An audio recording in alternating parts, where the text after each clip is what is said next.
predicando y sanando. En el capítulo de Mateo 5, 6 y 7 vimos que Jesús enseñó en el Sermón del Monte lo que él pensaba, sentía y creía, y es lo que nosotros emulamos en nuestras vidas. Ahora vamos a ver que Jesús sana. En Mateo capítulo 8 y 9 vamos a ver 10 sanaciones. Jesús sana a 10 personas, sana a miles de miles, pero vamos a ver algunas específicamente, porque Él quiso enseñarnos algunas cosas valiosas que vamos a aprender esta mañana. Mateo capítulo 8, la palabra de Dios dice así: cuando descendió Jesús del monte, le seguía mucha gente. Y aquí vino un leproso que se postró ante él, diciendo: Señor, si quieres, puedes limpiarme. Jesús extendió la mano y le tocó, diciendo: quiero, sé limpio, y al instante su lepra desapareció. Entonces Jesús le dijo: mira, no lo digas a nadie, sino ven, muéstrate al sacerdote y presenta la ofrenda que ordenó Moisés para la oración a ellos. Entrando Jesús en Capernaum, vino a él un centurión, rogándole Y diciendo: Señor, mi criado está postrado en casa paralítico, gravemente atormentado. y Jesús le dijo: yo iré y le sanaré. Respondió el centurión y dijo: Señor, yo no soy digno de que entres bajo mi techo, solamente di la palabra y mi criado sanará. Porque yo soy hombre bajo autoridad y tengo bajo mis órdenes soldados. Y digo a este: ve y va, y al otro: ven y viene, y a mi siervo: haz esto, y lo hace. Al oírlo Jesús se maravilló y dijo a los que le seguían: de cierto os digo, que ni aún en Israel he hallado tanta fe. Y os digo que vendrán muchos del oriente y del occidente y se sentarán con Abraham, Isaac y Jacob en el reino de los cielos. Mas los hijos del reino serán echados a las tinieblas de afuera, y allí será el lloro y el diente de dientes. Entonces Jesús dijo al centurión: ve, y como creíste te sea hecho. Y su criado fue sanado en aquella misma hora. Vino Jesús a casa de Pedro y vio a la suegra de ese postrada de cama y de fiebre. Y tocó su mano, y la fiebre la dejó, y ella se levantó y le servía. Cuando llegó la noche, trajeron a él muchos endemoniados, y con la palabra que fuera de la gloria, sanó a todos los enfermos. Para que se cumpliese lo dicho por el profeta Isaías, cuando dijo: él mismo tomó nuestras enfermedades y llevó nuestras dolencias. Viéndose Jesús rodeado de mucha gente, mandó a pasar a otro lado. Y vino un escriba y le dijo: maestro, te seguiré a donde quiera que vayas. Jesús le dijo: las obras de igual vida, las aves del cielo, así más el Hijo del Hombre que viene de tocar su cabeza. Otro de sus discípulos le dijo: Señor, permíteme que vaya primero y entierre a mi padre. Jesús le dijo: sígueme, deja que los muertos entierren a sus muertos.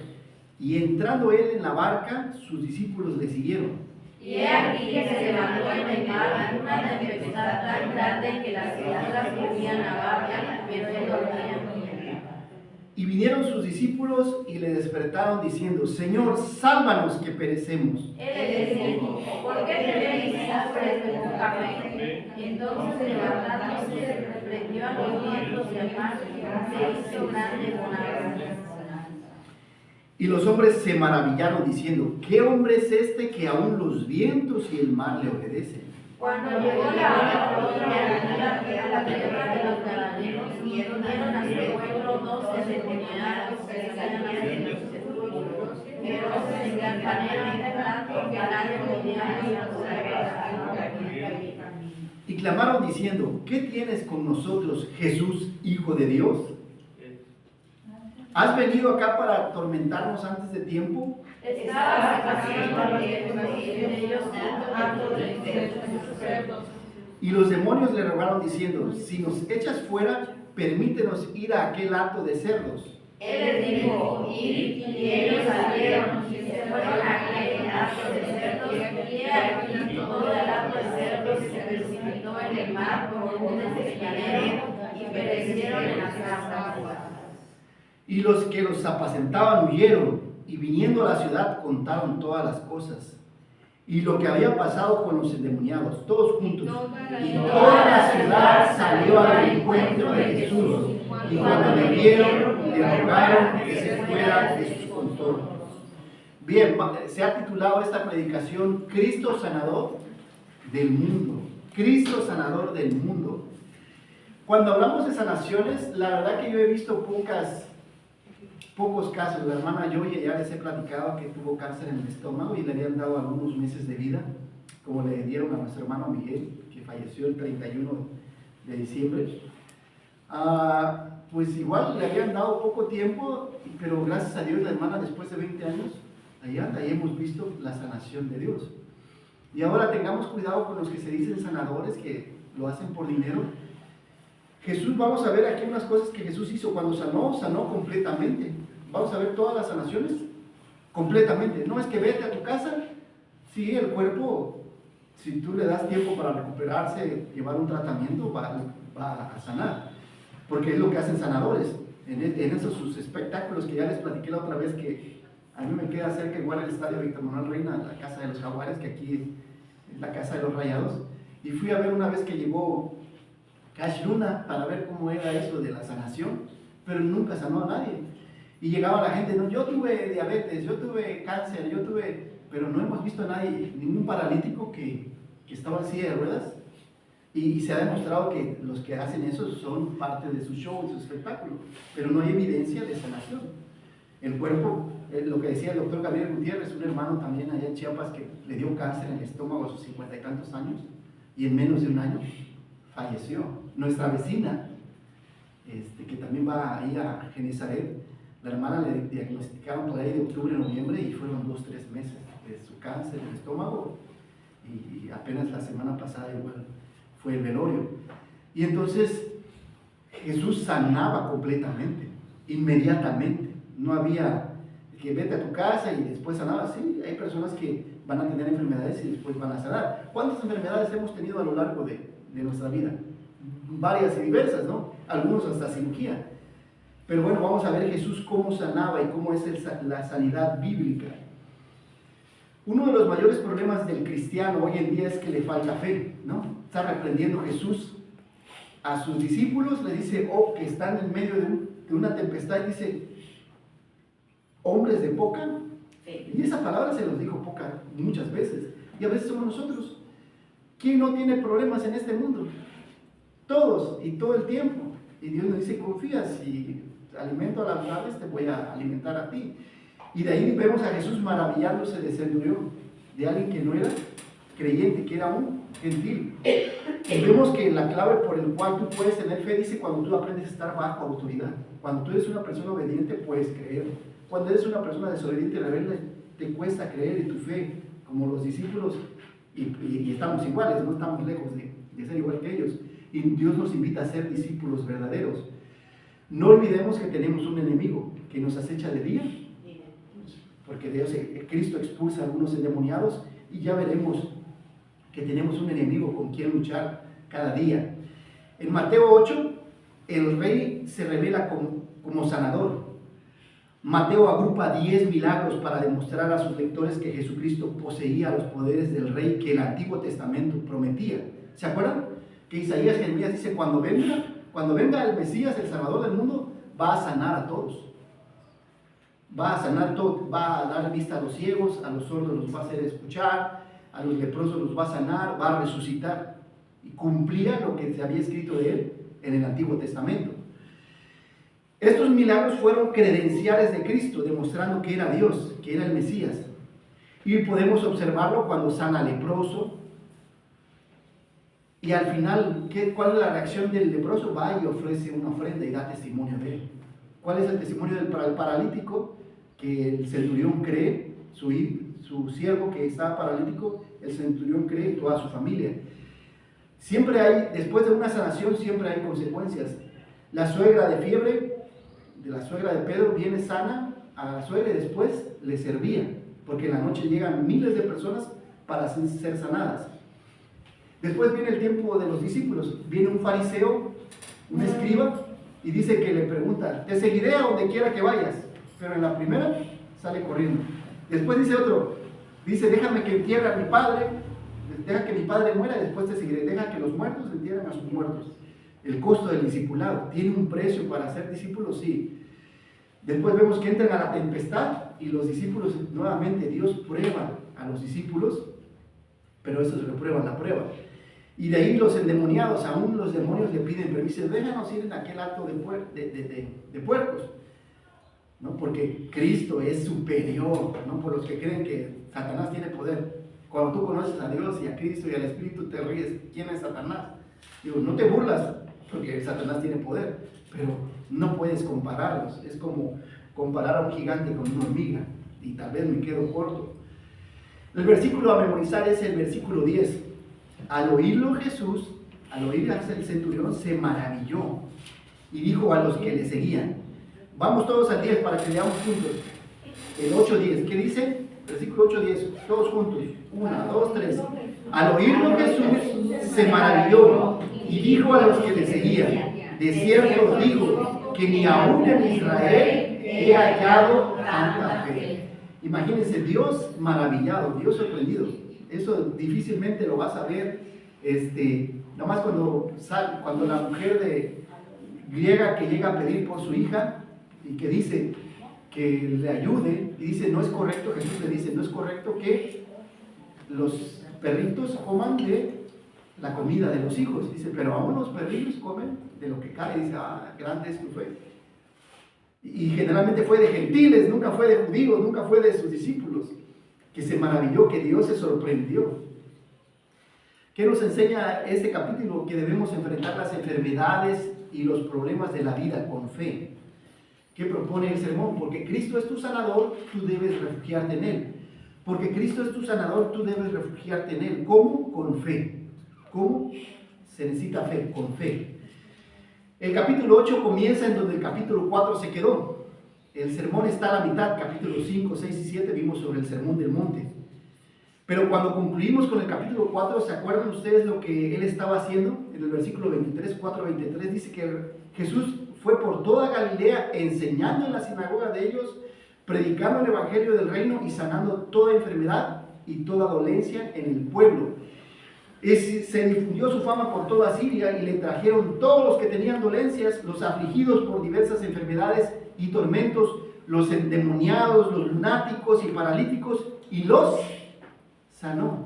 Cristo sanó a todos. No hubo uno que dijera, con este me puedo. Y los sanados hoy en día, hay unos que se prestan al espectáculo, pero la gran mayoría regresa igual como llegó, pero les quitan su dinero. Y si fueran verdaderos sanadores, vete a todos los hospitales y sana a todos la gente que está encamada, y entonces creeremos como sanador. Pero Cristo sanó a todos, y estos charlatanes no sanan a todos, sanan a algunos, y algunos se recuperan porque Dios ha diseñado el cuerpo para recuperarse, con medicamentos o con descanso.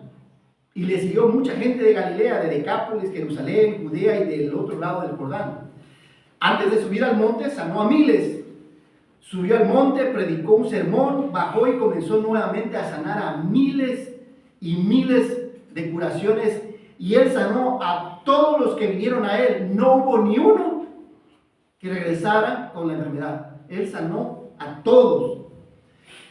La vida promedio hoy en día es de 75 años, ¿no? Aproximadamente entre hombres y mujeres. Gracias a que se inventó la penicilina. Antes de que se inventara la penicilina antes de la Segunda Guerra Mundial, la gente vivía aproximadamente 45 años. Gracias a los medicamentos, hoy hemos aumentado 30 años. Ahorita vivimos un promedio de 75, hombres y mujeres.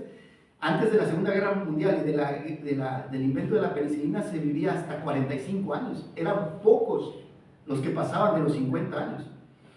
Pero en el tiempo de Jesús, estamos ahorita en la generación de Jesús hace 2000 años, aproximadamente, la gente vivía un promedio de 30 años, imagínate, 30 años, los que pasaban eran pocos, el promedio era 30 años. Eran los niños que pasaban de los 10 años se enfermaban. Ustedes saben que los niños se enferman mucho de la garganta, del estómago. Eran pocos los niños que pasaban de los 10 años. ¿Por qué era así? Y eran pocas las personas que llegaron a vivir 50 años. Las condiciones de vida eran insalubres, no había la higiene, que las ratas, y ya ven que tanta enfermedad que había, la gente convivía como sin tantas condiciones de salud. Ahí barremos y trapeamos, y eso evita muchas enfermedades, cosa que no se hacía antes. La medicina moderna, los aparatos, los medicamentos, el trabajo era sumamente pesado. No crean que el domingo descansaban, trabajaban de lunes a domingo, 365 días del año, y de sol a sol, y llegaban a la casa y todavía, entonces la gente vivía menos. Tenemos ahorita mejor condición de vida. Vamos a ver al leproso, una de las enfermedades más odiadas por Israel, y que denotaban el pecado que Dios había dado sobre la persona. Y entonces la persona tenía que irse lejos porque pues era algo muy asqueroso, y cuando iba caminando tenía que decir inmundo, inmundo, porque si tú tocabas una moneda, si el leproso tocaba una moneda, ¿cómo se transmitía la lepra? Por medio del tacto. Si yo agarraba este vaso y él venía y agarraba, te contaminabas, era sumamente, pero así es el pecado, un poco de levadura leuda toda, un poco de pecado en tu vida va a pasar a traer todo en tu vida. Vemos aquí un centurión que cree también, que tiene fe. Pero también hemos visto en la Biblia, vemos otros centuriones. Vemos a Cornelio, ¿se acuerdan? El de la compañía la italiana.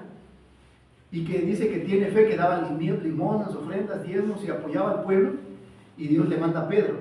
Vemos otro centurión cuando Cristo muere en la cruz. Y que dice, ¿verdaderamente este era el Hijo? También cree. Pero ahorita vamos a ver un centurión que uno de sus siervos está enfermo y manda a Jesús para que lo sane. Y de ahí vamos a ver la suegra de Pedro, que está enferma, pero tiene una simple enfermedad de fiebre, a veces por la garganta, a veces por el estómago, y le sirve. Ahora, cuando desciende Jesús del monte, viene Jesús bajando y va a Capernaum, dice que le seguía mucha gente, miles de personas. Ahora, ¿por qué le seguía mucha gente? No fue porque lo amaban, no fue porque lo adoraban como Dios, no fue porque creían y tenían fe en Él, era porque tenían curiosidad, era porque lo sanaba, era porque les daba de comer. Y hay muchas personas que siguen a Jesús por interés. Entonces debemos tener cuidado, porque podemos estar siguiendo a Jesús por interés. Nunca habían oído a alguien hablar con tal autoridad, y nunca habían visto a nadie que podía ir por todos lados sanando a la gente. Él atrajo a una multitud enorme, y ellos bajaron de la montaña con él buscándolo por interés. Estaban listos para ver qué es lo que él hacía. Y entonces viene un leproso. Un leproso es el que está lleno de escamas, así como el pescado, ¿no? Ya ves que tiene, bueno, la piel se reseca y empieza a hacerse como agrietarse. Y si te rascas la cabeza, la nariz, no sientes, entra en el sistema nervioso, ya no sientes la enfermedad. Entonces te puedes arrancar la nariz, los dedos empiezan a colgarse, empiezas a quedar así. Y entonces, bueno, es una enfermedad terrible que todavía hasta el día de hoy existe. Entonces, si tienes alguna enfermedad, no nos quejemos, porque no se compara, es una de las peores enfermedades que ha habido en el mundo. Se cree que nació en Egipto, que se creó ya porque embalsamaban a los muertos, y embalsamaron a un leproso, y el virus, es una bacteria, no es un virus, esa bacteria se prolongó por andarlo encapsulando, entonces sobrevivió miles de años. Y dentro de la lista de diferentes enfermedades, la lepra ocupa el primer lugar. Y ahora, ¿por qué lo pone Jesús? Porque tiene poder no solamente para sanar enfermedades, sino para resucitar muertos. Es una ilustración del pecado, que así como aborreceríamos a una persona leprosa, en el sentido de la enfermedad, no a la persona, ¿verdad?, para no poder contaminarnos, así deberíamos no querer juntarnos con el pecado. Le arrojaban piedra, cuando él venía, ¿qué es lo que hacían? Le arrojaban piedra y no dejaban, o sea, tenían que vivir en la montaña, no crean que andaban en los pueblos, o sea, y allá algunos misericordiosos les llevaban comida, pero era no solamente la muerte física, sino la muerte, no podías convivir con otras personas, era horrible realmente. Ahora, dice que viene a Jesús y se postró, que significa que confianza, sin temor a que lo apedrearan. Significa postrarse a adorar. Reconozco que eres Dios. Lo había visto sanar antes de subir a la montaña, lo había escuchado en la montaña y ahora viene confiadamente y le dice: Señor, si quieres, puedes limpiarme. Reconozco que tienes el poder para limpiarme. Nunca había pasado eso. Eso demanda humildad. ¿Sabes qué? Yo reconozco que tú eres Dios, reconozco que soy pecador y reconozco mi condición, y ahora te ruego, si tú quieres. No le está exigiendo, en el nombre de Jesús, que salga tal enfermedad o que salga tal. Dice, si quieres, si es tu voluntad, sumiso, humilde, y pidiéndole, rogándole. Jesús extendió la mano y le dijo, y le tocó algo que no podías hacer, pues, porque te contaminabas. Así se transmitía esa enfermedad, tocando algo que había tocado el leproso. Y dice, quiero ser limpio. Y Dios nos ha tocado por medio de su palabra y la salvación que tenemos en Cristo. Y al instante, dice la lepra, al instante, eso era lo que Jesús decía. La sanación era instantánea. No como vete a tu casa y en una semana vienes, porque eso es lo que dicen los sanadores. Vete a tu casa, sí, pues vas a dejar que me recupere, medicamento, tratamiento, pues no eres tú. Y se atribuye en el medio de salvación, que es lo peor entre los sanadores. Y ahora Jesús le dice, mira, no le digas a nadie. ¿Qué es lo que hace él? Va y le dice a todos. Tal vez yo voy a decirles eso ahora, hermanos. No le digan a nadie de Cristo. Si salimos. Y ahora dice, ve y muéstrate al sacerdote y presenta la ofrenda. ¿Cuál era la ofrenda? Cuando alguien sanaba de lepra tenía que presentar una ofrenda. El único que se da testimonio que en el Antiguo Testamento que sanó de la lepra fue Naamán el leproso en el Antiguo Testamento, pero no era judío, no llevó las ofrendas. Y entonces era llevar 2 aves vivas, y una la matabas y la sangre la derramabas sobre la otra, que cubría la muerte cubría el pecado que significaba, y después a la que estaba bañada en sangre la dejabas en libertad. Y eso significaba que ese era la ofrenda, que había sido limpio de tu pecado, y era la forma en cómo se representaba también que Cristo ha muerto por nuestros pecados y ha derramado su sangre y nos ha dado libertad, que ordenó Moisés para testimonio a ellos. Y Cristo está sanando a un leproso para testimonio ¿de quién? ¿Por qué hizo esa señal? Era para los sacerdotes, para los fariseos, para los escribas. Quiero que crean que yo soy el Mesías. Pero ellos, al reconocer que él solamente podía hacerlo eso, Dios y el Mesías, tenían que reconocer que Cristo era el Mesías, y no quisieron hacerlo. El testimonio fue para los sacerdotes, para la élite sacerdotal, para los profetas que estaban en ese entonces. Y iban a preguntar a los fariseos y sacerdotes, ¿quién te limpió? Jesús de Nazaret. Por lo tanto, tú y yo debemos dar testimonio de nuestra fe, como lo hizo el leproso, al ser lavado y limpiado de su enfermedad. Ahora, el pecado es como la lepra hoy día. Ahora vemos que también sana a un siervo de un centurión. Entrando Jesús en Capernaum, ya no viene bajando, lo encontró en el camino, ahora está en Capernaum, vino a él un centurión rogándole que lo sanara. Y diciéndole, Señor, mi criado, un esclavo sin valor. Antes se comparaba, cuando ves algunos escritos de los romanos, dice que el esclavo era considerado como cualquier animal. Vende alguna cosa sin valor, vende tu vaca, vende tu caballo, vende tu esclavo para ayudarte en algunas finanzas. Y entonces el esclavo no tenía el valor que tiene una persona al día de hoy, era algo que no tenía valor. Pero este centurión estimaba a su esclavo. Está postrado en cama, paralítico, gravemente atormentado. No sabemos si era un problema, algún tumor en el cerebro. El día de hoy es algo que te impide caminar, un problema con la espina dorsal. No dice cuál era el problema por el cual no podía caminar, pero dice que estaba gravemente atormentado, con gran dolor. Y cuando te vas a Lucas, porque esta historia también la narra Lucas, el Evangelio de Lucas, dice que vinieron los judíos, porque el centurión nunca fue a Jesús. Dice que vinieron los judíos intercediendo por el centurión porque les había construido una sinagoga. Mira, nos mandó el centurión y nos pide que sanes a su esclavo, pero porque él nos construyó una sinagoga, así que él se lo merece, se lo ha ganado, es digno de que le hagas este favor. Y dice, yo voy a ir allá a su casa. Pero dice que manda siervo dice, cuando supo que Jesús venía, dice, no vengas a mi casa, yo no soy digno de que entres a mi casa, porque sé que tú eres judío y yo soy gentil. Y los judíos tienen prohibido entrar en la casa de los gentiles, porque pues, los gentiles son pecadores, son perversos, son malos, y estaba prohibido que un judío comiera o entrara a la casa. ¿Se acuerdan cuando Pedro entra a la casa del centurión, de Cornelio? Era algo que no se veía. Entonces dice, le manda a siervos, no entres por favor. Con que tú digas la palabra, es suficiente, ¿no? Y dicen, porque yo soy hombre bajo autoridad y tengo bajo mis órdenes soldados, y le digo a este ve y va, y le digo a este ven y viene, y a mis siervos hace esto y lo hacen. Reconozco que tú eres Dios y tienes el poder, y con tu palabra es más que suficiente. Y entonces, ¿qué es lo que puede aumentar tu fe? Aprender a estar bajo autoridad. Ser una persona obediente te ayuda mucho en esta vida.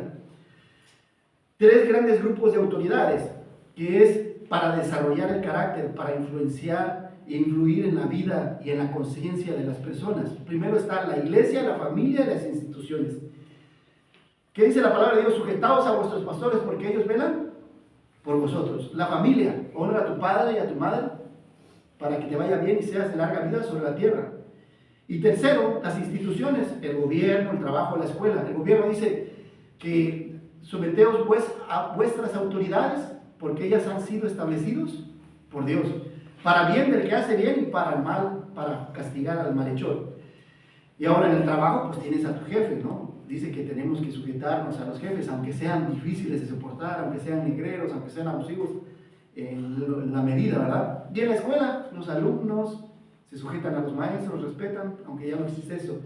Tenemos que aprender a respetar estos grandes grupos de autoridad. Y ahora dice, al oírlo a Jesús, ¿qué hizo? Se maravilló, se sorprendió. ¿Cómo es posible que es gentil tenga más fe que todos los escribas, fariseos, herodianos, que mis discípulos? Un gentil tiene más fe que Nicodemo, que los sacerdotes, que los levitas que estudian la Biblia, que tradiciones de miles de hombres, pero porque sabe estar bajo autoridad, ha aprendido la obediencia. Y cuando tú obedeces la palabra de Dios, puedes descansar tranquilamente. Y cuando la crees y la vives, eres como el centurión. Tú nada más dices, Señor, tu palabra es suficiente, yo creo tu palabra. Estamos estudiando en la escuela dominical, en la doctrina de la Biblia, y creo tu palabra y confío en ella, y descanso en ella. Y no estoy preocupándome del futuro, del pasado, porque descanso en tu palabra. Dice, y os digo que vendrán muchos del oriente, del occidente, del norte, del sur, y vendrán de diferentes países, y se sentarán con Abraham, con Isaac, con Jacob, con David, el reino de los cielos, se irán a los cielos, pero los hijos de Israel, dice que no entrarán porque no creyeron. Los fariseos, los judíos no creyeron. Ellos no entrarán al reino de los cielos por su falta de fe en Cristo, por su falta de fe en el Mesías. Y ahí será el lloro y el crujir de dientes, y el infierno está apuntando hacia ello. Y después le dice, ve, le mandó a decir al centurión, porque el centurión nunca platicó con Jesús. Imagínate esa fe de este hombre. Ve y como creíste te sea hecho. Y su criado fue sanado en aquella misma hora. Entonces Jesús sana todo tipo de enfermedad, sana a distancia, sana a gentiles. También está enseñando que puede sanar tanto a judíos, vino a sanar a judíos como a gentiles. La salvación es para todo el mundo, no es para algunos. Y ahora vemos que sana a la suegra de Pedro también. Viene a la casa de Pedro. Pedro quiere decir que estaba casado, ¿verdad? Por los que ahí algunos piensan que dicen que los pastores no se deben casar y los sacerdotes, es una doctrina de hombres, es una falsa doctrina.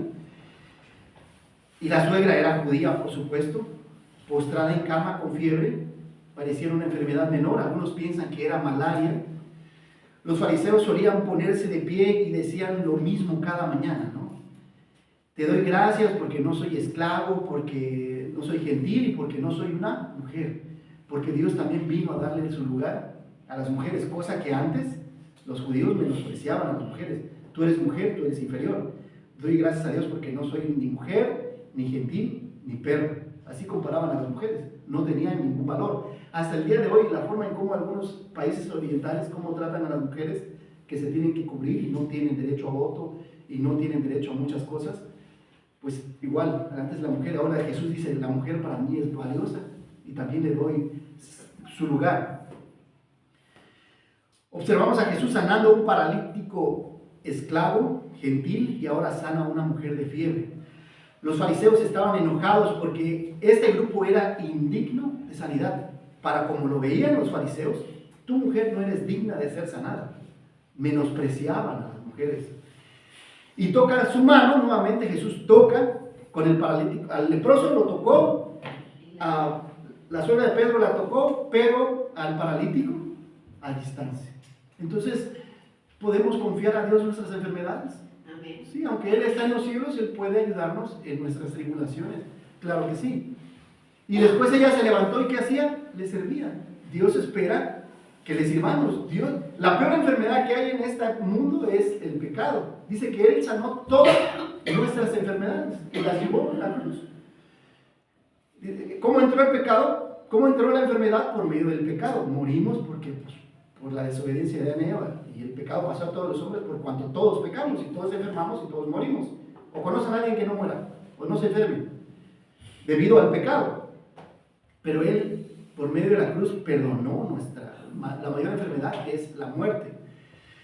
Y cuando llegó la noche, dicen, todo eso pasó en el mismo día. Viene bajando, sana al leproso en el camino, llega a Capernaum, sana al paralítico en el camino. Cuando va entrando, se topa a esta gente, sana al siervo del centurión, llega a la casa de Pedro, sana a Pedro, y dice, en la noche del mismo día, trajeron muchos endemoniados y con la palabra los echó fuera. Con solamente la palabra, echó fuera. La palabra de Dios tiene poder, por eso estamos estudiando. Debemos leerla, estudiarla, memorizarla, meditarla y ponerla en práctica, porque la palabra de Dios tiene poder. Menospreciamos la palabra. Ay, el domingo ando buscando mi Biblia para ver dónde la dejé, ¿no? Ahí en la tele, en la sala, vimos toda la serie de Netflix, o vimos novelas, o trabajamos todo el día, pero la Biblia, que tiene poder, no la usamos. Y sanó a todos los enfermos. Jesús sanó a todos los enfermos, no dejó de sanar a nadie.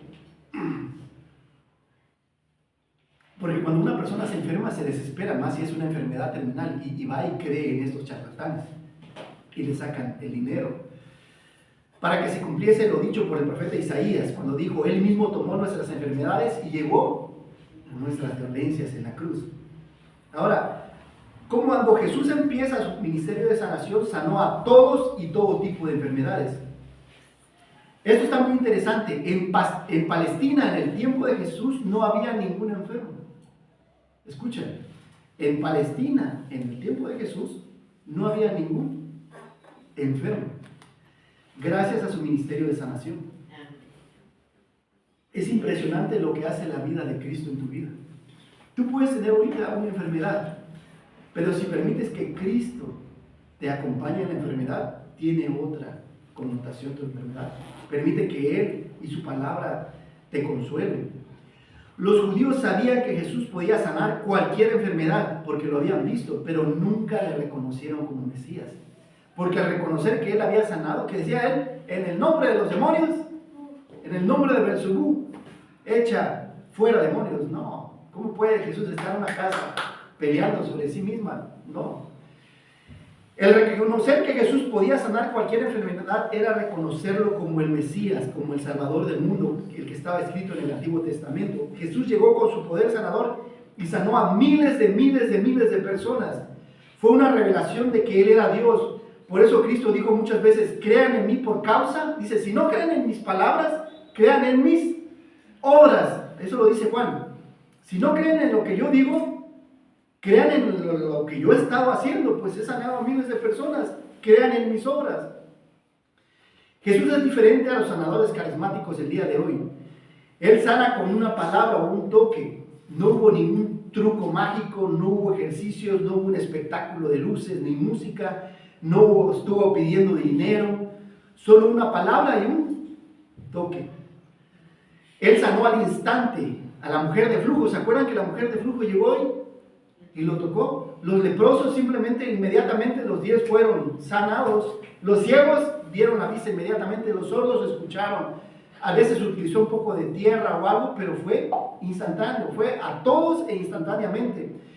Y fue una sanación totalmente incompleta. Al paralítico de Bethesda, cuando le dijo, levanta tu lecho y anda, no es que, mira, te vas a empezar a sentir bien, tómate este medicamento, o cree y haz 10 Ave María y 10 Padre Nuestro, y vas a caminar. Fue instantáneo, caminó, se compusieron sus piernas y caminaron. Me cuesta no quejarme de mi enfermedad. La pregunta no es por qué tengo esa enfermedad, sino para qué. Y la palabra de Dios dice, ya sea que comamos o que bebamos, o cualquier otra cosa que hagamos o tengamos, hagámoslo todo para la gloria. Entonces la enfermedad que hoy tienes es para la gloria. No preguntes por qué, porque puede ser que hasta que Dios esté en tu presencia podamos saberlo, sino para qué, para glorificar a Dios por medio de la enfermedad. Sin importar el dolor que estés sintiendo en la enfermedad, da gracias a Dios en todo, porque esa es la voluntad de Dios para con vosotros en Cristo Jesús. Demos gracias a Dios en todos, aún en la enfermedad. Dios usa nuestras enfermedades para consolar a otros que están sufriendo de la misma manera que tú. A veces tú puedes identificarte y puedes compartirle a otra persona cómo Dios te ha ayudado a sobrellevar este tipo de enfermedad o de dolor o de pérdida. La enfermedad nos ayuda a no poner los ojos en este mundo, que son temporales, sino en las celestiales, porque todo ese cuerpo vamos a entregar el cuerpo, entonces tenemos que saber que vamos a un destino eterno si crees y te arrepientes. El dolor te motiva a orar más y a depender más de la comunión que puedes tener con Dios. Ahora también es como un motivador a orar. Cristo nos limpió de todo pecado como al leproso. Cristo nos hace caminar en la fe como el paralítico. Cristo nos quita todo malestar para poder servirle a pesar del dolor. Son esas cosas que nos enseñan estos versículos. La primera verdad nos lleva a la segunda. Porque Cristo es tu sanador, tú debes refugiarte en Él. Porque Cristo es tu sanador, tú debes refugiarte en Él. ¿Cómo? Siendo sus discípulos. Siendo sus discípulos. Y está aquí, los que querían seguir a Jesús, ¿por qué querían seguirle? ¿Tú quieres seguir a Jesús? Dice que había un escriba que le dijo, te seguiré a donde quiera que vayas. Y le dice, las zorras tienen su guarida, pero el Hijo del Hombre no tiene dónde recostar su cabeza.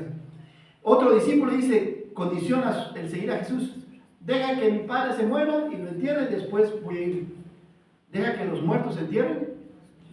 Y de ahí los discípulos, en medio de la tempestad, Cristo les dice, hombres de poca fe, pues ustedes ya he estado con ustedes bastante tiempo y no creen en mí.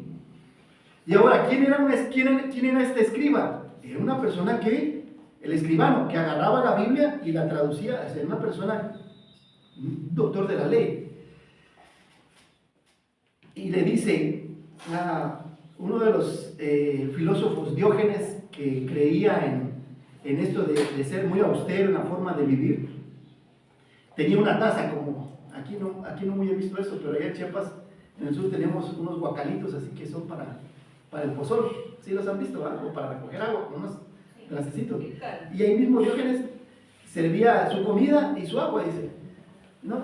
Y dice Diógenes, cuando vio a un soldado recoger el agua con la mano, dice, tiré mi tazón, porque este hombre tenía más que yo, porque él quería vivir en austeridad. ¿Cómo se llama la filosofía? El cinismo. Sionismo. No. Lo llama él.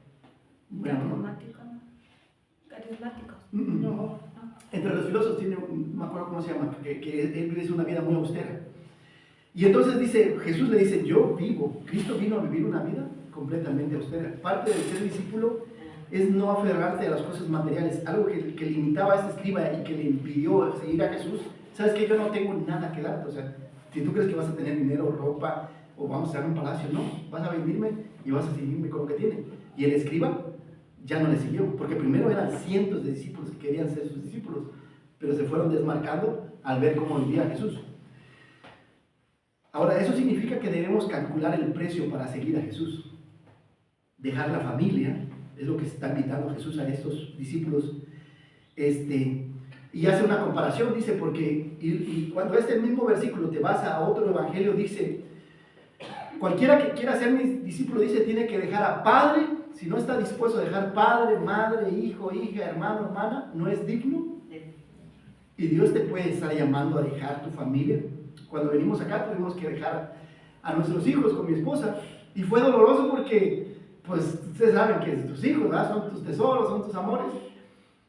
Y Dios prueba, pero pues ya Dios nos los regresó, pero es una prueba que Dios te permite. Si quieres seguirme, tienes que dejar algunas cosas. Y puede ser que Dios está pidiendo dejar algunas cosas, a veces algunas cosas pecaminosas. También dice, cuando vas a enfrentar un ejército, si tú quieres ser mi discípulo, tienes que calcular los gastos. Vas a enfrentar, tienes 10,000 y aquel 20 con 20,000, mejor ve y negocia. Y lo que está diciendo, a ver, tú quieres contender con Dios, simplemente ve y sujétate a los términos. En batalla tú ya perdiste con Dios.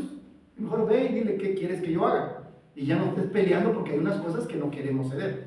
Hay cosas que todavía peleamos con Dios y no quieres entregarle.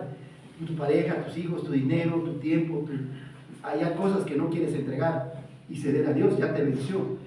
Y dice, y es como construir un edificio. Aquel que empieza a construir su casa y nunca calculó los gastos de cuánto iba a salir y deja la mitad, dice, los demás se van a burlar de él.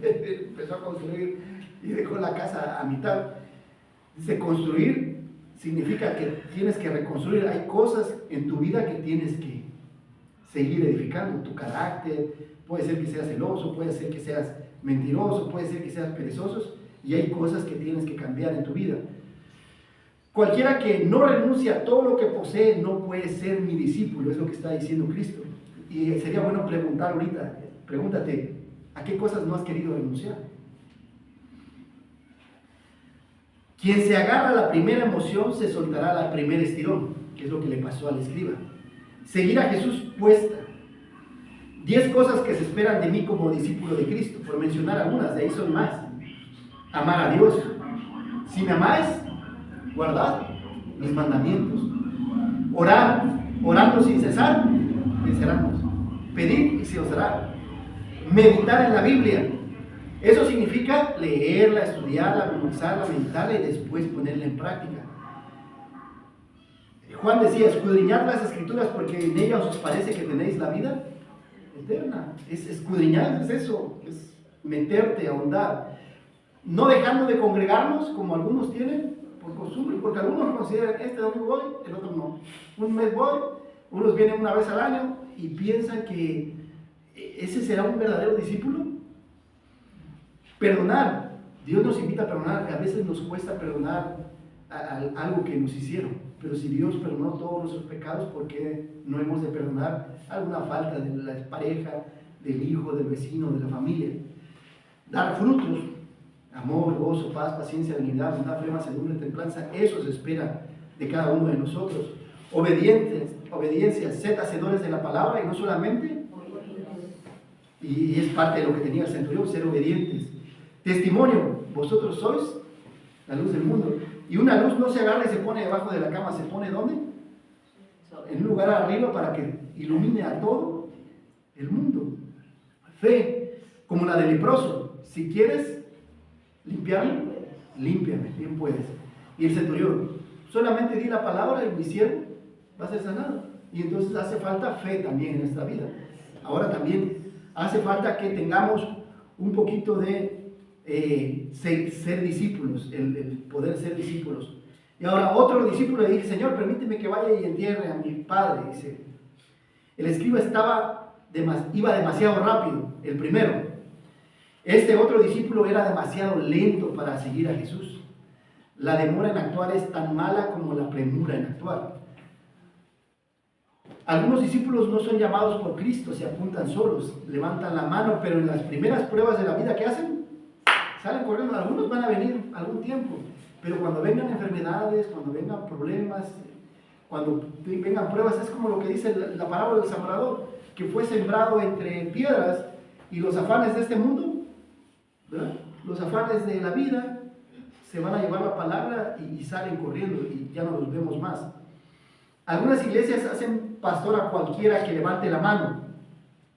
Y cuando vienen las tempestades de la vida en la iglesia, demuestran que no están preparados para servir a Cristo y salen corriendo. Y ahora vemos al escriba como discípulo, al otro discípulo, y vamos a ver ahora a los discípulos que entran en la barca con él. Ya no están en Capernaum. Como había estado sanando, se junta mucha gente y ahora él tiene que irse al otro lado del mar de Galilea. Entrando en la barca, sus discípulos le siguen, y ahora estos discípulos le siguen a Jesús. pero los otros no. Y he aquí se levantó en el mar una gran tempestad, que grandes olas cubrían la barca. Y ahora también, ¿quieres aprender a orar? Tienes que hacerte a la mar. Si alguien quiere aprender a orar, va a haber problemas y pruebas en la vida. Y ahora, aquí Jesús está probando a sus discípulos. Pero él, ¿qué hacía? Dormía. Confiadamente, él confiaba, no tenía ningún problema. Y vinieron sus discípulos y le despertaron diciendo: Señor, sálvanos que perecemos. Y les dijo: ¿por qué teméis, hombres de poca fe? ¿Cuál era el problema de esto? ¿Qué les faltaba a estos? ¿Y qué les faltaba? ¿Los sobraba al centurión? Y estos eran discípulos, y aquellos y aquel era gentil. Y a veces como creyentes, como discípulos de Cristo, actuamos como ellos. Tememos, viene una enfermedad, viene una necesidad, viene una prueba, y pensamos que somos hijos del carnicero, que somos hijos del tortillero, y que depende del dinero. No, no somos hijos del carnicero ni del tortillero, somos hijos de Dios, y confiamos en Él. Y reprende los vientos y al mar, y se hace gran bonanza, y el hombre se maravilla. Ahí ya no Cristo se maravilla, sino los hombres se maravillaron y dijeron: ¿quién es este hombre que aún los vientos y el mar? Él es el Hijo de Dios, y Él es el Hijo del hombre. Hijo en la carne, ya vimos, de José y María, pero también es Hijo de Dios, porque fue engendrado por medio del Espíritu Santo. Entonces tiene una naturaleza carnal y una espiritual. Un cuerpo y el Espíritu de Dios. Ahora, ¿quién es ese hombre? Dios. Cristo tiene el poder para sanar enfermedades y también para controlar la naturaleza, obras de sus manos.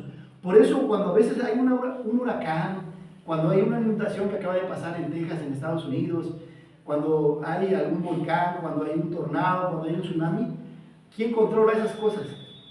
Es Dios hablando. Dios hablando por medio de las circunstancias para decir a los hombres: ya, bueno, de todo el pecadito que se traen ustedes, ya es tiempo de venir. Y es cuando la gente deja y se acerca un poco más a Dios, que se hace más sensible el corazón del hombre. Si vamos a seguir a Jesús, debemos saber que vendrán tempestades a nuestras vidas, vendrán huracanes, vendrán ciclones. Tienes que estar preparado para eso y actuar sin temor. Dios va a probar nuestra fe, como probó la fe de sus discípulos. Cristo quiere mostrarle a sus discípulos: quienes naveguen en el océano de este mundo deben estar dispuestos a enfrentar tormentas en el viaje. Cuando Cristo nos acompaña en el viaje, aún la peor tempestad la convierte en gran bonanza. O dice un dicho: después de la tormenta viene la calma. Van a haber grandes cosas y cosas feas en nuestras vidas, cirugías. A veces no se va a poder pagar ni los recibos de luz o de agua o de gas, o a veces desempleados, o los hijos se van a enfermar, o los nietos.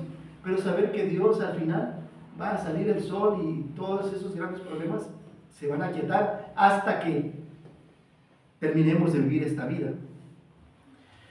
Vemos a hombres obedientes porque entran a la barca con Jesús obedientemente, pero Jonás, ¿se acuerdan? Entró a una barca en desobediencia y rebeldía. Aún el obediente y el desobediente van a ser probados. Jonás lo agarraron de los pelos y lo llevaron a Nínive. Pero a nosotros también podemos actuar como hombres desobedientes. Dios te puede estar pidiendo hacer algo, que tengas fe en medio de los problemas, y estar actuando como Jonás, estar queriendo huir de las cosas que Dios te ha pedido hacer. Es mejor, aún vas a estar en medio de tormentas, aunque seas obediente como estos.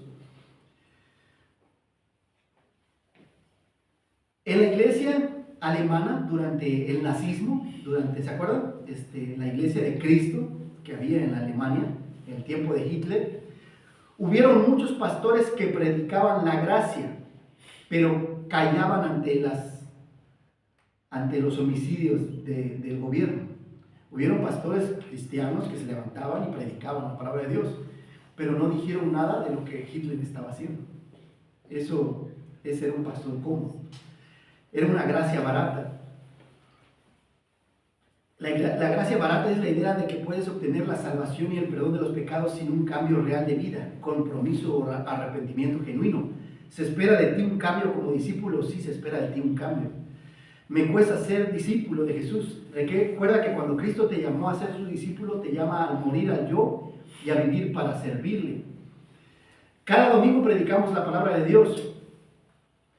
Pero si Jesús el día de hoy se levantara y predicara, algunos obedecerían sus instrucciones y otros no le harían caso. Hoy tenemos su palabra y predicamos lo que Él dijo.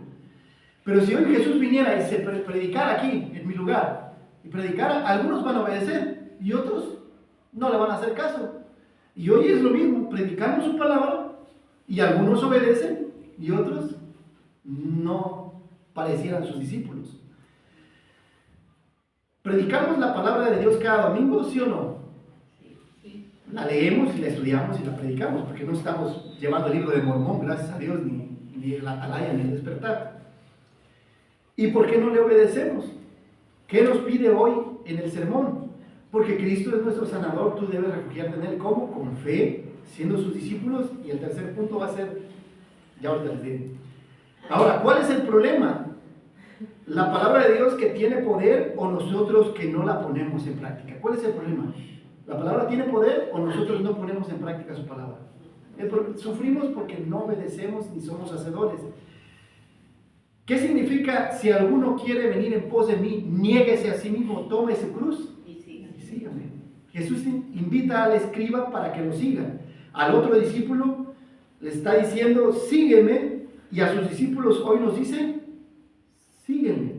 ¿Qué significa para la ama de casa, para el hombre que trabaja, el hijo que tiene que estudiar? Significa aprender de Cristo, porque es manso y humilde de corazón, y hallaremos descanso para nuestras almas. Significa obedecer su palabra, porque mi yugo es fácil y ligera mi carga. La gracia barata es el enemigo mortal de nuestra iglesia, es decir, tú nada más crees en Cristo y ya está. Nada más es eso. Nos pide que haya un costo del discipulado, nos pide que oremos, que leemos la Biblia, que vengamos a la iglesia, que hagamos buenas obras. Realmente la lista de un discípulo es larga, no para salvación, para identificarme como discípulo de Cristo. Hay muchas cosas que se esperan de ti, como creyente, porque por precio fuiste comprados. Fuimos comprados a costa de la vida de Cristo. A ti no te costó nada, pero a Cristo le costó todo. La gracia barata permite que algunos pastores y padres no le exijan a sus hijos y feligreses esforzarse en los estudios y en la iglesia. Algunos maestros que tenían a sus hijos que aquí en la escuela a donde antes trabajaba, no, hijo, no te esfuerces en estudiar, es la gracia de Dios, ay, Dios le va a ayudar. No, dice, mira que te mando, ¿no? Ponte a estudiar, ponte a leer, saca buenas notas. Sí, tu fe es una cosa y creer en Él y ora, pero también esfuérzate en el trabajo, también esmérate en hacer las cosas bien. No, sí, por gracia, la hipergracia, todo es gracia de Dios, pero yo veo también a Dios pidiéndonos que hagamos las cosas, que nos esforcemos en hacer las cosas. ¿Qué es? Es vivir conforme a la palabra de Dios, eso es ser discípulo. La gracia barata ha sido la ruina de muchos cristianos. Grandes multitudes seguían a Jesús, pero no eran sus discípulos. El día de hoy muchas personas vienen a la iglesia, pero no han comprendido cómo ser discípulos de Cristo. Creen que nada más me arrepiento y creo en Cristo como único, sí, para salvación, pero después se espera de ti un crecimiento. El llamado de Jesús es para ser su discípulo. La palabra discípulo aparece 300 veces en el Nuevo Testamento. La palabra cristiano aparece nada más 3 veces. Entonces, ¿cuál es más importante? El ser discípulo, el cómo ser discípulo de Cristo. Ser llamado cristiano y ser discípulo es lo mismo, ¿no? La salvación es gratuita, pero el discipulado tiene un alto precio. ¿Qué te está pidiendo tu maestro el día de hoy? Tal vez visitar a una persona enferma y decirle que en Cristo hay esperanza, trabajar una mejor comunicación en tu matrimonio, educar a tus hijos en el temor de Dios. Seguir a Jesús es como un mercader que encuentra una perla y dice que va y lo vende todo, vende su carro, su casa, con tal de adquirir la perla de gran precio. Eso es la salvación en Cristo. Dejo todo por todo lo que Cristo me ofrece en su palabra. ¿Qué más tienes? Una casa, bueno, vendes la casa, vendes el carro, entregas la familia, tus habilidades, tu vida, tu salud, todo, para poder comprar la perla de gran precio, que es Cristo, y convertirnos en pescadores de hombres. Los discípulos le preguntan a Jesús, hemos dejado todo por seguirte. Y Jesús le dijo, de cierto os digo que no hay nadie que haya dejado casa, hermano, hermana, padre o madre, o mujer o hijos o tierra por causa de mí, del evangelio, que no reciba 100 veces más en este tiempo y en el venidero, y heredarán la vida eterna. Es decir, para los que seguimos a Jesús, ¿qué recompensa tendremos? 100 veces más de lo que nos pidan en esta vida. Yo he dejado a mi familia ya, pero me ha dado otras familias, más de una familia, más de 10 familias en la cual puedo refugiarme. Y aunque he dejado muchas cosas, Dios me las ha recompensado en esta vida y aparte en la eternidad con Él. Entonces hay recompensa por seguir a Cristo en esta vida 100 veces más. Entonces yo espero una iglesia de más de 100 personas, Señor. La palabra discípulo significa una persona que imita a su maestro. ¿Tú estás imitando a Jesús?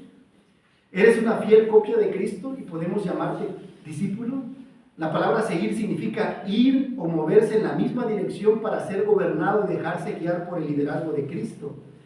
Presentar a Cristo en toda su deidad como el mediador entre Dios y los hombres, como Salvador, sustituto, Rey, juez, es algo natural para quien ha decidido seguirlo. Un verdadero discípulo sabe que el que quiere salvar su vida, la perderá, pero el que pierda su vida por causa de mí, la hallará. Significa que debes entregar tu vida por su obra. Y sería bueno preguntarte si eres discípulo de Cristo. Es negarte a ti mismo, tomar su cruz y seguirle. La segunda verdad nos lleva a la tercera verdad, reconociendo al enemigo. Porque Cristo es su sanador, tú debes refugiarte en Él. ¿Cómo? Reconociendo al enemigo. Y llegamos a la parte final donde hay 2 endemoniados y piden permiso para irse a unos cerdos.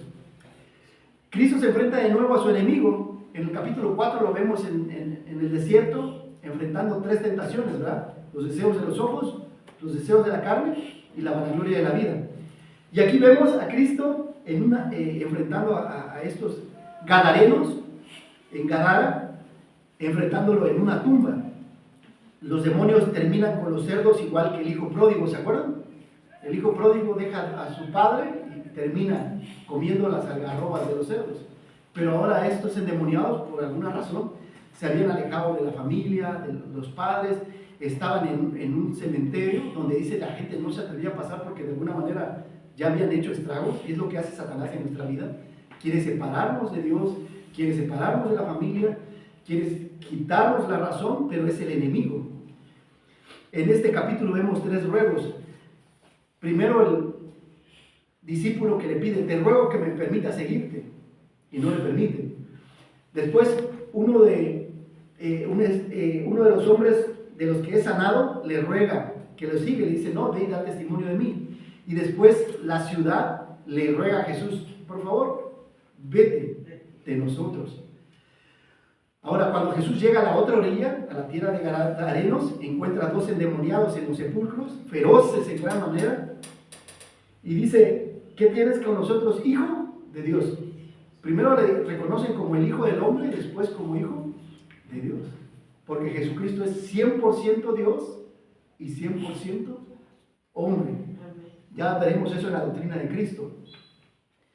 ¿Has venido para atormentarnos antes de tiempo? ¿Significa que Dios va a castigar a estas personas, a estos demonios? Sí, los va a encerrar y los va a mandar al lago de fuego. Lo vemos en Apocalipsis. Y dice que déjanos ir a este hato de puercos, ¿no? Que eran como 2000. Otra parte del Evangelio dice que eran 2000.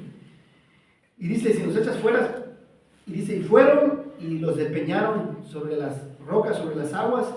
Y los que lo vieron huyeron, encontraron a la ciudad y vinieron a Jesús y le dijeron, por favor, no te quedes con nosotros, mejor vete. Hay quienes ruegan que Cristo venga a su vida, pero hay quienes ruegan que Cristo no entre a su vida. Cristo no solo tiene poder para sanar enfermedades, lepra, paralíticos, fiebre, para tranquilizar las tempestades en el mar y en el mundo y los problemas de la vida, también tiene el poder para expulsar los demonios. También tiene poder sobre el terreno espiritual. Ahora también no ignoremos que hay un terreno espiritual. Cuando el creyente viene y se arrepiente y entramos en una guerra espiritual, porque nuestra guerra no es contra carne y sangre, sino contra huestes y principados de maldad. Me cuesta reconocer a Satanás en mi vida. Debemos identificar sus obras para que Satanás no gane ventaja alguna sobre nosotros, porque no ignoramos sus maquinaciones. Él anda todo el tiempo planeando hacer el mal. El diablo infunde maldad en las personas porque hizo que estas personas que eran endemoniadas se separaran de su familia y les temieran. Eso es lo que hace Satanás, infunde temor. Y Dios es amor. Aunque el diablo tiene poder, está limitado a la autoridad de Dios. Le pidieron permiso a Cristo. Aun cuando Satanás quiere tentar a Job, le pide permiso a Dios. Y cuando aún quiere hacerte daño, pide permiso. Satanás no es como un boxeador con Dios y algún día Dios se descuida y lo va a noquear y de repente estaremos bajo el régimen de Satanás. Eso, tienes que estar tranquilo. Satanás tentó a Eva, ¿se acuerdan? Allá con el fruto. Tentó a Jacob, tentó al rey David cuando le dijo: censa al pueblo, porque tu confianza es el pueblo y los números, y tienes 600,000 hombres de guerra, y confías en tus armas y en tus carros. Y después se dio cuenta y Dios le manda un castigo. ¿Se acuerdan?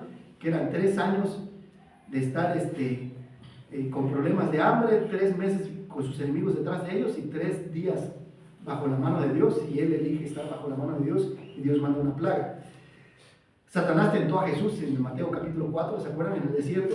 Satanás engañó a Ananías y a Zafira cuando venden el terreno y sustraen de la heredad vendida. Dice: ¿por qué tentaste al Espíritu Santo al extraer y al querer mentir?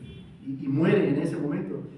Satanás busca constantemente tentarnos, porque la serpiente con su astucia engañó a Eva. Y temo, dice Pablo, que nuestros sentidos sean de alguna manera también sean extraviados de la sincera fidelidad a Cristo, porque va a tentarnos. Todo lo que el enemigo toma es para destruir. Y ahora, ¿cómo reaccionó la gente de Gadara? Con temor, y corrieron a Jesús. Su avaricia era mayor que su amor. Al judío le estaba prohibido comer carne de puerco, y si no la comía y nada más la apacentaba, era una tentación para que los demás comieran puerco. Entonces fue una disciplina también para los de Gadara. Ustedes son judíos, ¿qué hacen comiendo puerco y apacentando algo que yo les prohibía en la ley?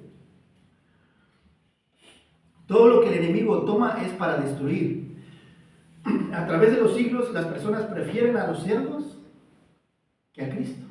Prefieren las inmundicias de este mundo que la realeza y la limpieza que Cristo da. ¿Qué debemos hacer para prepararnos ante el enemigo? Tomando el escudo de la fe, con que podáis apagar todos los dardos de fuego del maligno. Tomad el escudo de la fe porque podáis apagar todos los dardos de la armadura. ¿Cuál es? La fe. El escudo de la fe para poder apagar. Satanás quiere constantemente, te está aventando dardos, te está aventando piedras y te está mandando el anzuelo a ver con qué lo puedo jalar a este mundo. Sed sobrios y velad, porque vuestro adversario el diablo, como león urgente, anda buscando ¿a quién? Anda buscando a ver a quién, a la más débil, a la que deja de congregarse. A este nos lo vamos a comer en vida. Sométanse a toda autoridad de Dios. Resistid al diablo y huirá. Como lo hizo el centurión. ¿Por qué tenía fe el centurión? Porque sabía estar bajo autoridad. Resistid al diablo y huirá de vosotros. Él va a estar constantemente tocando la puerta para que tú caigas, pero resistes y va a huir de vosotros. Tengamos cuidado porque el mismo Satanás se disfraza como ángel de luz. Por lo tanto, no es extraño que sus ministros también se disfracen del ministro de justicia, cuyo fin será conforme a sus obras. Y ahí está, tengamos cuidado con esa palabra de la reforma, que quieren venir a hacer cambios a la iglesia y a la palabra. No es nada más venir y hacer cambios, es, espérate, con calma, ¿qué dice la palabra? No nada más es porque está de moda y ahorita los nuevos predicadores y los nuevos escritores escribieron tal cosa que va en contra de la voluntad de Dios, porque resulta que durante Pablo ni Pedro no se dieron cuenta y ahorita se dan cuenta. Y los ministros que se hacen pasar por justicia quieren engañarnos. Y ahora, ¿cuál es la obra de Satanás? Que vino para hurtar, matar y destruir. Cristo vino para que tengamos vida y la tengamos en abundancia. Porque el Dios de este mundo ha cegado la mente de los incrédulos para que no vean la luz del glorioso evangelio de Cristo. Ahora, ¿por qué la gente no cree? Porque está cegada. Y es el evangelio y nosotros somos esa luz que vamos a ayudarles a que conozcan a Cristo. Y ahora, porque las armas de nuestra milicia no son carnales, sino poderosas en Dios para la destrucción de fortalezas, derribando argumentos y toda altivez que se levanta contra el conocimiento de Dios, llevando cautivo todo pensamiento a la obediencia de Cristo. Tengamos también cuidado con los pensamientos del mundo, la evolución, el mono, los alienígenas, la teoría del Big Bang, porque todo eso sale en los celulares, en las películas, en las series, en los libros, en la escuela. Todos esos pensamientos se levantan en contra de Dios. Dios creó al hombre, a su imagen y semejanza lo creó, y ellos se oponen a todo eso. Y entonces no porque lo enseñaron en la escuela lo vas a creer, o porque lo dicen en las noticias. Satanás va por todo el mundo sembrando incredulidad. La buena semilla la siembra Cristo, el campo es el mundo. Los hijos del reino son la buena palabra, pero las cizañas son los hijos del maligno. Porque nosotros anduvimos en otro tiempo siguiendo la corriente de este mundo conforme al príncipe de la potestad del aire, el espíritu que ahora opera en los hijos de desobediencia, entre lo cual también nosotros vivimos en otro tiempo en los deseos de nuestra carne, haciendo la voluntad de la carne, de nuestros pensamientos, y éramos por naturaleza hijos de ira, pero gracias a Cristo que hoy ya no somos más. Porque en los postreros tiempos algunos apostatarán de la fe, escuchando a espíritus engañadores y a doctrina de demonios, los sacramentos. Somos salvos, si cumple 7 sacramentos eres salvo. Eso no enseña la Biblia. Somos salvos por lo que Cristo, arrepiéntete y cree. Prohíben casarse, eso es una doctrina de demonios. Dicen que todas las denominaciones te llevan a Dios. No, no todas las denominaciones ni todas las doctrinas te llevan a Dios. Cristo y solamente Cristo. La doctrina de Balaam es la de hoy, que por el dinero vendió su fe. Y hay quienes el día de hoy por dinero viven por medio, quieren vivir de la fe por el dinero. El hablar en lenguas es una doctrina errónea, contraria a la Biblia. Porque habrán falsos maestros, pastores entre ustedes que introducirán herejías destructoras, negando que el Señor los rescató. Hay un autor muy famoso entre los reformados hoy que siguen a Sproul. Y dice, Cristo no salvó todo el mundo, solamente salvó a los que creen. Pero cuando dice, he aquí el Cordero de Dios que quita los pecados, la invitación es genuina para todas las personas. Para que todo aquel que se arrepiente y cree, vengan a Cristo. Y entonces meten unas ideas medias torcidas, y hay muchos que como borregos, y estoy hablando de pastores, como borregos se lanzan a la alberca porque lo dijo Sproul.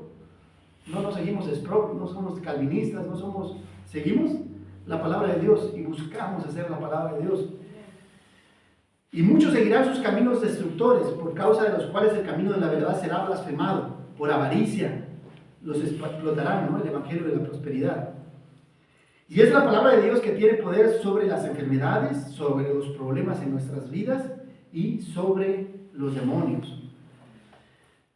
Repasando, porque Cristo es tu sanador, tú debes refugiarte en Él. ¿Cómo? Primero, con fe. Segundo, porque Cristo es tu sanador, tú debes refugiarte en Él. ¿Cómo? Segundo, siendo sus discípulos. Y tercero, porque Cristo es tu sanador, tú debes refugiarte en Él. ¿Cómo? Reconociendo el enemigo. Bien, vamos a ponernos de pie y vamos a